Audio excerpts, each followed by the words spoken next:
નમસ્કાર YouTube channel teaching with તુષારમાં આપ સર્વ વિદ્યાર્થી મિત્રોનું હાર્દિક સ્વાગત છે।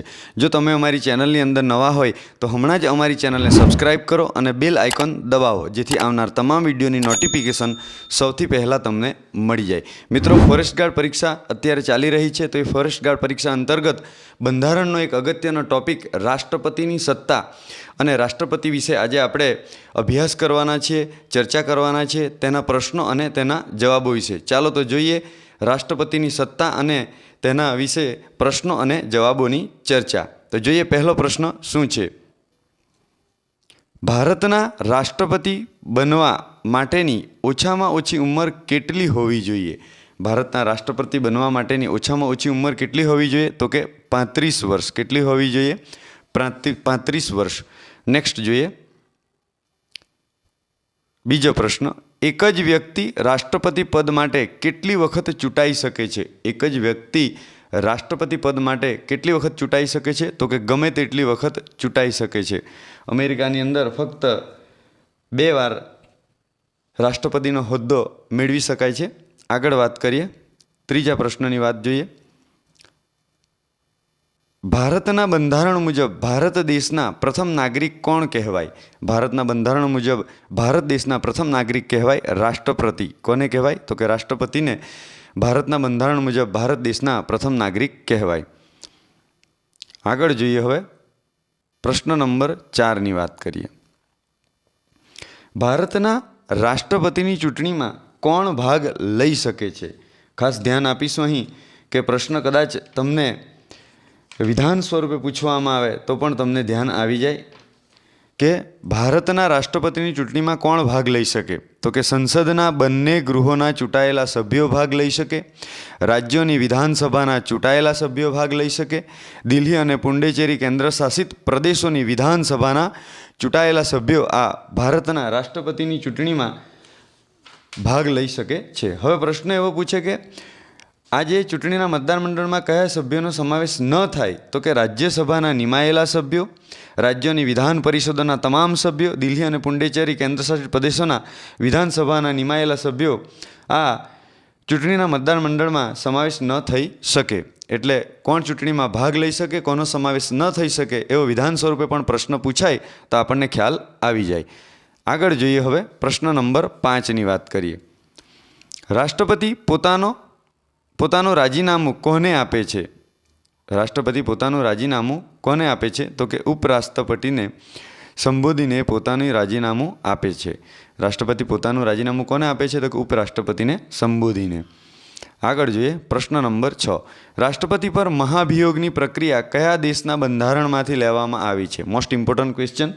રાષ્ટ્રપતિ પર મહાભિયોગની પ્રક્રિયા કયા દેશના બંધારણમાંથી લેવામાં આવી છે? તો કે અમેરિકાના બંધારણમાંથી આ મહાભિયોગની પ્રક્રિયા લેવામાં આવેલ છે। પ્રશ્ન નંબર 6નો રાઈટ આન્સર આવશે અમેરિકાના બંધારણમાંથી મહાભિયોગની પ્રક્રિયા લેવામાં આવેલ છે। આગળ જોઈએ પ્રશ્ન નંબર 7, રાષ્ટ્રપતિ પરના મહાભિયોગની પ્રક્રિયાની જોગવાઈ કયા અનુચ્છેદમાં આપેલ છે? કયા આર્ટિકલ અંતર્ગત આપવામાં આવેલ છે? તો કે રાષ્ટ્રપતિ પરના મહાભિયોગની પ્રક્રિયાની જોગવાઈ કયા અનુચ્છેદમાં આપેલ છે? અનુચ્છેદ 61ની અંદર આપવામાં આવેલ છે, આર્ટિકલ 61। પ્રશ્ન નંબર 7નો રાઈટ આન્સર આવશે અનુચ્છેદ 61 અંતર્ગત મહાભિયોગની પ્રક્રિયાની જોગવાઈ કરવામાં આવેલ છે ભારતના બંધારણની અંદર। આગળ જોઈએ પ્રશ્ન નંબર 8, રાષ્ટ્રપતિ રાજ્યસભા માટે કેટલા સદસ્યોની નિમણૂક કરે છે? રાષ્ટ્રપતિ રાજ્યસભા માટે કેટલા સદસ્યોની નિમણૂક કરે છે? પ્રશ્ન 8નો જવાબ આવશે 12 સદસ્યોની નિમણૂક કરે છે। તો કે રાષ્ટ્રપતિ રાજ્યસભા માટે કેટલા સદસ્યોની નિમણૂક કરે છે? તો કે 12 સદસ્યોની નિમણૂક કરે છે। આગળ જોઈએ પ્રશ્ન નંબર 9ની વાત કરીએ। રાષ્ટ્રપતિને લોકસભામાં કયા 2 સદસ્યોને નિયુક્ત કરવાનો અધિકાર છે? રાષ્ટ્રપતિને લોકસભામાં કયા 2 સદસ્યોને નિયુક્ત કરવાનો અધિકાર છે? એનો જવાબ આવશે એંગ્લો ઇન્ડિયન। પ્રશ્ન નંબર 9નો જવાબ આવશે એંગ્લો ઇન્ડિયન। રાષ્ટ્રપતિને લોકસભામાં 2 સદસ્યો એ કયા હશે? તો કે એંગ્લો ઇન્ડિયન। નેક્સ્ટ ક્વેશ્ચન પ્રશ્ન નંબર 10ની વાત કરીએ। રાષ્ટ્રપતિએ બહાર પાડેલ વટહુકમને સંસદમાં કેટલા સમયમાં મંજૂરી મળવી જોઈએ? કેટલા સમયની અંદર મને મંજૂરી મળવી જોઈએ વટહુકમને? તો એનો જવાબ આવશે 42 દિવસ। અથવા આપ 6 અઠવાડિયા પણ લખી શકો. તો કે રાષ્ટ્રપતિએ બહાર પાડેલ વટહુકમને સંસદમાં કેટલા સમયમાં મંજૂરી મળવી જોઈએ? તો કે 42 દિવસની અંદર. આગળ જોઈએ પ્રશ્ન નંબર 11ની વાત કરીએ. હવે ભારતના બંધારણના કયા અનુચ્છેદમાં ભારતના રાષ્ટ્રપતિની ચૂંટણી અંગેની જોગવાઈ કરવામાં આવેલી છે? કયા આર્ટિકલ અંતર્ગત ભારતના રાષ્ટ્રપતિની ચૂંટણી અંગેની જોગવાઈ કરવામાં આવેલી છે? તો જવાબ આવશે આર્ટિકલ 54 એટલે કે અનુચ્છેદ 54 અંતર્ગત ભારતના બંધારણમાં ભારતના રાષ્ટ્રપતિની ચૂંટણી અંગેની જોગવાઈ કરવામાં આવેલ છે. પ્રશ્ન નંબર 11નો રાઈટ આન્સર આવશે અનુચ્છેદ 54. આગળ જોઈએ પ્રશ્ન નંબર 12ની વાત કરીએ. સૌથી લાંબા સમય સુધી ભારતના રાષ્ટ્રપતિ કોણ રહ્યા છે? તો જવાબ આવશે ડૉક્ટર રાજેન્દ્ર પ્રસાદ. સૌથી લાંબા સમય સુધી ભારતના રાષ્ટ્રપતિ રહ્યા છે ડૉક્ટર રાજેન્દ્ર પ્રસાદ.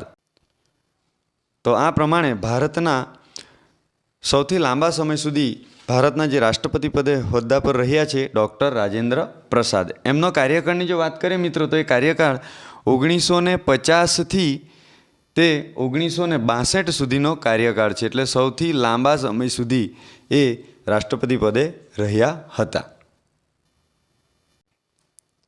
આગળ વાત કરીએ પ્રશ્ન નંબર 13ની. હવે જોઈએ પ્રશ્ન 13ની અંદર શું છે?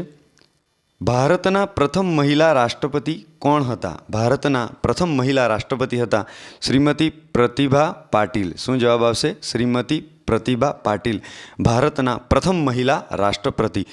હવે બીજી વાત કરી લઈએ મિત્રો, એ ભારતના પ્રથમ મહિલા રાષ્ટ્રપતિ પ્રતિભા પાટીલનો જે કાર્યકાળ હતો એ કાર્યકાળ 2007થી તે 2012 અંતર્ગત કાર્યકાળ હતો. આગળ જોઈએ પ્રશ્ન નંબર 14ની હવે વાત કરીએ. ભારત દેશના પ્રથમ રાષ્ટ્રપતિ કોણ હતા? તો કે ભારત દેશના પ્રથમ રાષ્ટ્રપતિ હતા ડૉક્ટર રાજેન્દ્ર પ્રસાદ, જે સૌથી વધુ સમય રાષ્ટ્રપતિ પદે રહ્યા હતા. આગળ જોઈએ નેક્સ્ટ ક્વેશ્ચન પ્રશ્ન નંબર 15ની વાત કરીએ. હવે રાષ્ટ્રપતિ કોઈ ખરડાને પુનઃ વિચારણા માટે પાછો મોકલાવે છે? રાષ્ટ્રપતિ કોઈ ખરડાને પુનઃ વિચારણા માટે પાછો મોકલાવે છે ત્યારે કયા પ્રકારના વીટોનો ઉપયોગ થાય છે? રાષ્ટ્રપતિ કોઈ ખરડાને પુનઃ વિચારણા માટે પાછો મોકલાવે તો એ કયા પ્રકારના વીટોનો ઉપયોગ થયો કહેવાય? તો કે નિલંબનકારી વીટો. શું જવાબ આવશે? નિલંબનકારી વીટો. પ્રશ્ન નંબર 15નો રાઈટ આન્સર આવશે નિલંબનકારી વીટો.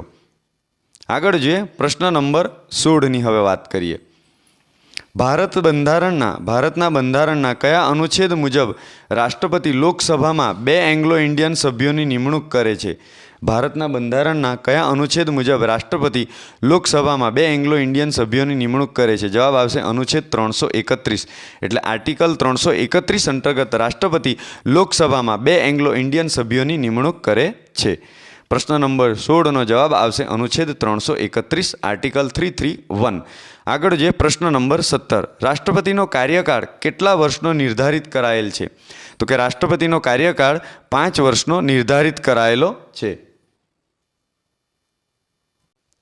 આગળ વાત કરીએ હવે પ્રશ્ન નંબર 18ની. જે પ્રશ્ન નંબર 18 શું છે?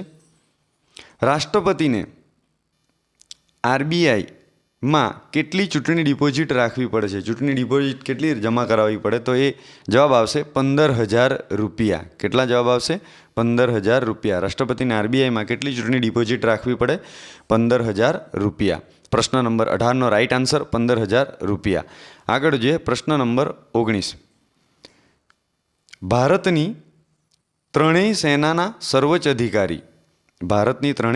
સર્વોચ્ચ અધિકારી કોણ છે? તો જવાબ આવશે રાષ્ટ્રપતિ. શું જવાબ આવશે? રાષ્ટ્રપતિ. આગળ જોઈએ પ્રશ્ન નંબર 20ની હવે વાત કરીએ. જોઈએ પ્રશ્ન નંબર 20. રાષ્ટ્રપતિને કુલ મતોના કેટલા ઓછા મત મળે તો ચૂંટણી ડિપોઝિટ જપ્ત થાય છે?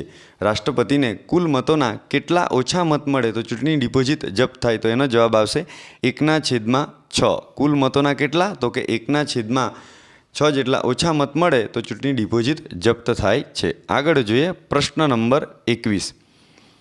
રાષ્ટ્રપતિનું પદ કેટલા સમયથી વધુ ખાલી રહેવું જોઈએ નહીં?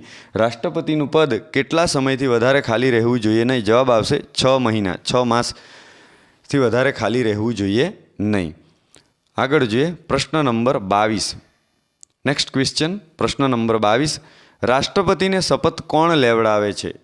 સર્વોચ્ચ અદાલતના મુખ્ય ન્યાયાધીશ અને તેમની ગેરહાજરીમાં સર્વોચ્ચ અદાલતના મુખ્ય ન્યાયાધીશ એમને શપથ લેવડાવે અને તેમની ગેરહાજરીમાં સર્વોચ્ચ અદાલતના સૌથી વરિષ્ઠ ન્યાયાધીશ એ રાષ્ટ્રપતિને શપથ લેવડાવે છે. આગળ વાત કરીએ. નેક્સ્ટ ક્વેશ્ચન, પ્રશ્ન નંબર 23. ભારતના રાષ્ટ્રપતિએ સંસદીય વિધેયકો સંદર્ભે પોતાની વીટોની સત્તાનો ઉપયોગ કર્યો હોય તેવા ઉદાહરણો. કદાચ કોઈક વિધાન સ્વરૂપે પ્રશ્ન પૂછે તો આપણને ધ્યાન આવે એટલા અંતર્ગત આપણે જોઈ લઈએ કે ભારતના રાષ્ટ્રપતિએ સંસદીય વિધેયકો સંદર્ભે પોતાની વીટોની સત્તાનો ઉપયોગ કર્યો હોય તેવા ઉદાહરણો જણાવો. લખો.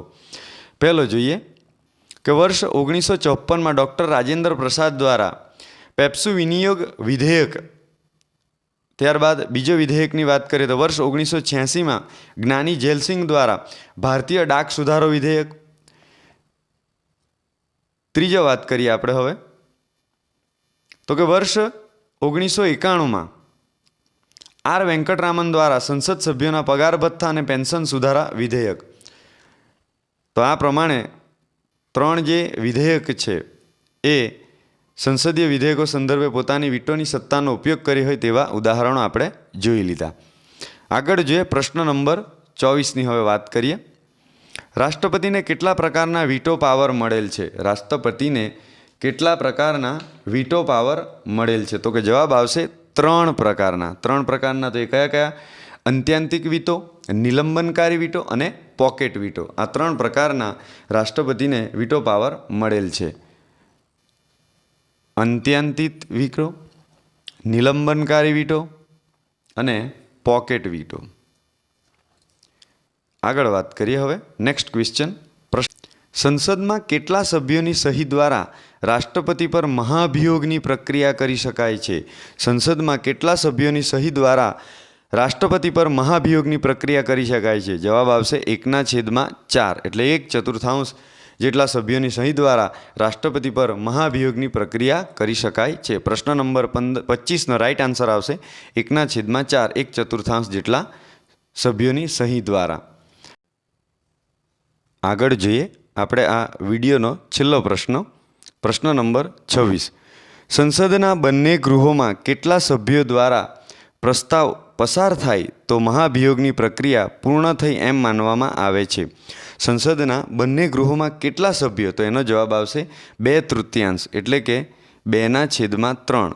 2/3 જેટલા સભ્યો સંસદના બંને ગૃહોમાં 2/3 એટલે કે 2/3 જેટલા સભ્યો દ્વારા પ્રસ્તાવ પસાર થાય તો મહાભિયોગની પ્રક્રિયા પૂર્ણ થઈ એમ માનવામાં આવે છે.